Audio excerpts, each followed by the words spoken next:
தேசிய மக்கள் சக்தி பாராளுமன்ற உறுப்பினர் நிஹால் அபேசிங்கவின் கார் கடந்த 26ஆம் தேதி பாராளுமன்ற வளாகத்தில் உள்ள நீர் தடாகத்திற்குள் வீழ்ந்த சம்பவம் தொடர்பாக சமூக வலைதளங்களில் பல தவறான தகவல்கள் பரவி வருகின்றன.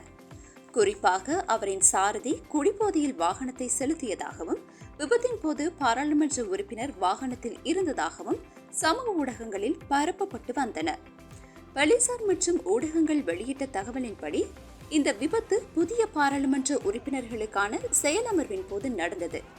நிஹால் அபேசிங்க செயலமர்வில் பங்கேற்றிருந்த வேளையில் அவரை அழைத்துச் செல்ல அவரது சாரதி வாகனத்தை பாராளுமன்ற வளாகத்திற்குள் கொண்டு சென்ற போது சீரற்ற காலநிலையினால் பாதை சரியாக தெரியாமல் வாகனம் நீர்த்தடாகத்திற்குள் விழுந்துள்ளது.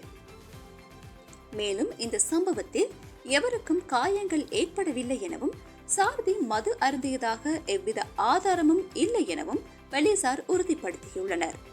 சம்பவத்தின் பின்னர் வாகனம் உடனடியாக நீர்த்தடாகத்திலிருந்து எடுக்கப்பட்டதுடன் இந்த விபத்து மட்டுமே சீரற்ற காலநிலையினால் ஏற்பட்டது என்று கூறப்படுகின்றது. இதே சமயம் சமூக வலைதளங்களில் இதை தவறாக விளக்கி பரப்பப்பட்ட காணொளி அதிதிரன தொலைக்காட்சியில் ஒளிபரப்பப்பட்டது என்றாலும் அந்த செய்தியிலும் குடிபோதையில் நடந்த விபத்து என்று கூறப்படவில்லை. இந்த சூழலில் போலீசார் மற்றும் அதிகாரிகள் மக்கள் தவறான தகவல்களை நம்பாமல் உண்மையான தகவல்களை மட்டுமே பரப்ப வேண்டும் என்றும் வலியுறுத்தியுள்ளனர்.